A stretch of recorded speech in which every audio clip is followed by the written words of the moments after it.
Start. క్రీస్తునందు ప్రియమైన దేవుని పిల్లలారా, మీ అందరికీ వందనాలు తెలియజేస్తూ ఈరోజు ఒక చక్కటి అంశం ద్వారా మనం కొన్ని విషయాలు నేర్చుకుందాం. మార్కు శుభవార్త 1వ అధ్యాయం 40వ వచనం నుండి 45 వచనాలలో ఉన్న భాగాన్ని మనం గుర్తు చేసుకుందాం. ప్రభువైన యేసు క్రీస్తు వారు ఆయా స్థలాలు, ఆయా ప్రాంతాలు తిరుగుతూ అనేక రోగులకు, వ్యాధిగ్రస్తులకు, బాధలు బలైతున్న వారిని స్వస్థపరుస్తూ అనేక అణగారిన జీవితాలలో గొప్ప వెలుగును నింపుతూ ఉన్నాడు. ఎవరు లేని ఒంటరి జీవితాల్లో, వ్యాధి బాధలలో కృంగిపోయిన వేళలలో ఉన్నప్పుడు అనేక జీవితాలు ప్రభావితము చేశారు. అందరూ బట్టి ఆ ప్రాంతాలంతటా కూడా సంతోషముతోనూ ఆనందముతోనూ సాగుతూ ఉన్నాయి. అదేవిధంగా ఈ యొక్క మార్కు శుభవార్త 1వ అధ్యాయం 40 నుంచి మనం చూసినట్లయితే ఒక కుష్టి రోగి ఆయన యొద్దకు వచ్చి ఆయన ఎదుట మోకాల్లోని నీకు ఇష్టమైతే నన్ను శుద్ధినిగా చేయగలవని ఆయనను వేడుకొనగా ఆయన అంటున్నాడు, ఆయన కనికరపడి, యేసుక్రీస్తు వారి మరొక పేరే కనికర పూర్ణుడు, కనికరపడి చెయ్యి చాపి వానిని ముట్టి నాకిష్టమే, నువ్వు శుద్ధుడవు కమ్ము అని వానితో చెప్పాను. వెంటనే కుష్ఠరోగం వాడి నుండి విడిచిపోయిన కనుక వాడు శుద్ధుడాయన. చూశారండి, అనగారిన జీవితాల్లో సంతోషము సమాధానము లేకుండా, రోగములతో, బాధలతో, వేదనతో, అప్పులతో శాంతి సమాధానము లేకుండా ఎన్నో వాటికి బానిసలుగా అలవాట్లుగా ఉన్న మనకు ఇదిగో ప్రభు అంటున్నాడు, నీ జీవితాన్ని మార్చుటకు నాకు ఇష్టమే. ఒక్కసారి నువ్వు నా వైపు తిరిగితే చాలు, నన్ను రక్షకునిగా అంగీకరిస్తే చాలు, నీ జీవితంలో ఇంతవరకు ఏదైతే పొందుకోలేవో, ఏదైతే కోల్పోయావో అవన్నీ తిరిగిచ్చుటకు నా ప్రభు, నా రక్షకుడు సిద్ధంగా ఉన్నాడు. ఒకటే మాట, నీకు ఇష్టమైతే నా బ్రతుకును కట్టగలవా, మార్చగలవా, నీలో నీకు సాక్షిగా ఆనందకరమైన జీవితంలో నన్ను నడిపించగలవా ప్రభు అని నువ్వు మోకరించి ప్రార్థిస్తే చాలు.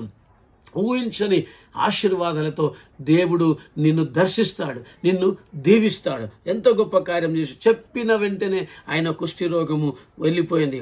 అప్పుడు ఆయన అంటున్నాడు, ఈ యొక్క శుద్ధుడమైన సంగతి ఎవరికి చెప్పొద్దు అంటే, కానీ ఆయన ఏం చేశాడంటే, కానీ వెళ్ళి వారికి సాక్షార్థమైన దేహమును యాజకుని కనపరుచుకొని నీవు శుద్ధుడమైనందున మోషే నియమించిన కానుకలు సమర్పించమని వానికి ఖండితముగా ఆజ్ఞ ఇచ్చి పంపాను.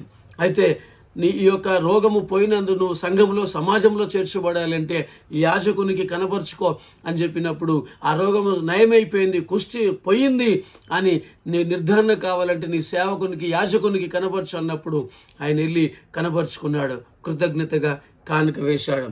కానీ ఆయన ఏం చేసి ఎవరితో ఏమి చెప్పొద్దు అంటే మాత్రం ఆ వ్యక్తి, శుద్ధుడైన వ్యక్తి తనకు జరిగిన ఆ సంతోషకరమైన, అద్భుతకరమైన, భయంకరమైన రోగం నుండి విడుదల పొందినందున ఏం చేశాడు అంటే, అయితే వాడు వెళ్ళి దానిని గూర్చి విస్తారముగా ప్రకటించుటకును ఆ సంగతి ప్రచురము చేయుటకును ఆరంభించను గనుక ఆయన ఇక పట్టణంలో బహిరంగ ప్రవేశించలేక వెలుపల అరణ్య ప్రాంతములో తిరుగుచుండెను. చూసారా ప్రియమైన దేవుని పిల్లలారా, మనము యేసుక్రీస్తు చెంతకు వస్తే ఆయన ఎదుట నా జీవితాన్ని మార్చగలవా, నీ ఇష్టమైన రీతిలో చేయగలవని ఒక్కసారి మోకరించి నువ్వు ప్రార్థించగలిగితే, ఆయనను వేడుకొనగలిగితే తప్పకుండా ఏ స్థితిలో నువ్వు ఉన్నా, ఏ పరిస్థితిలో నువ్వు ఉన్నా, ఆ పరిస్థితి నుండి దేవుడు నిన్ను లేపుటకు సిద్ధంగా ఉన్నాడు.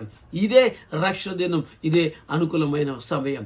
ఆ వ్యక్తి ఆసక్తితో దేవుని దగ్గరికి వచ్చాడు. నీ ఏ బలితులున్నా, ఏ రోగాలు, శాపాలు ఉన్నా, ఏ సమస్యలు ఉన్నా, ఏ బాధలు ఉన్నా తప్పకుండా ప్రభువైన యేసుక్రీస్తుని రక్షకునిగా అంగీకరించి, ప్రభువా నీకు ఇష్టమైతే నన్ను శుద్ధినిగా చేయి, నన్ను రక్షించు, నా జీవితాన్ని ప్రభావితం చేయగలవని ప్రార్థిస్తే చాలండి. బైబిల్లో ఉన్న ఈ కుష్ఠరోగి జీవితాన్ని ఎలా ప్రభావితం చేశాడో అలాగే నీ జీవితాన్ని గొప్ప ప్రభావితం చేస్తాడు. సంతోషంలో, ఆనందంలో నిన్ను గొప్పగా దీవిస్తాడు. ఈ మాట నమ్మితే చాలు, జీవితంలో గొప్ప ఆశీర్వాదం జరిగించుటకు ప్రభు నీకు సమీపంగానే ఉన్నాడు, నువ్వే దూరంగా ఉన్నావు. అందుకే మత్తయి 11:28 అన్నాడు, ప్రయాసపడి భారం మోసుకుంటున్న సమస్త జనులారా నా యొద్దకు రండి, నేను మీకు విశ్రాంతినిస్తా అంటున్నాడు. ఇదే రక్షణ దినం, ఇదే అనుకూలమైన సమయం. ప్రియ సహోదరి, సహోదరుడా, యేసుక్రీస్తుకి ఈరోజు నీ హృదయంలో స్థానం ఇస్తే తప్పకుండా జీవితం ప్రభావితం కాబోతుంది. అద్భుత ఆశ్చర్యకరంగా నేను వాడుకోబోతున్నాడు దేవుడు. ఆ కుష్ఠరోగి జీవితంలో చేసిన ఆశ్చర్య కార్యాలు నీ జీవితంలో జరిగించి రక్షకునిగా తన కృపలో నిన్ను వర్ధిల చేసి మహిమ పొందుకొనుగాక. God bless you.